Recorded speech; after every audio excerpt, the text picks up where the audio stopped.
আসসালামু আলাইকুম। আমি বেশ কিছুদিন আগে আমার এক ভাইয়ের থেকে কিছু বেডটার ফ্রাই এনেছিলাম। যেগুলো এখন দেখতে পাচ্ছেন মোটামুটি বড় হয়েছে। মানে এরা এখন মারামারি করতে শুরু করেছে।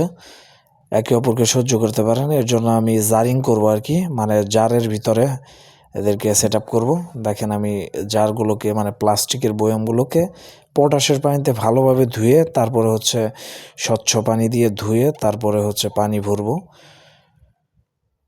এই দেখেন আমি সবগুলোতে পটাশ দিয়ে জীবাণুনাশক পটাশ আসলে এটা দিয়ে ক্লিন করে তারপরে হচ্ছে সবগুলোকে পানি দিয়ে ভরিয়ে অল্প কিছু লবণ দিয়ে দিয়েছি। তারপরে হচ্ছে আমি এগুলোকে জারের মধ্যে একটা আলাদা করে দিচ্ছি। যেহেতু এগুলো বড় হয়ে গেছে, মোটামুটি এখন মারামারি করতে শুরু করেছে। এর জন্য আরকি জারিং করতেছি। বেশ কিছুদিন ছিল এই অ্যাকুয়ারিয়ামে। দেখেন আমার ফাইনালি জারিং করা শেষ।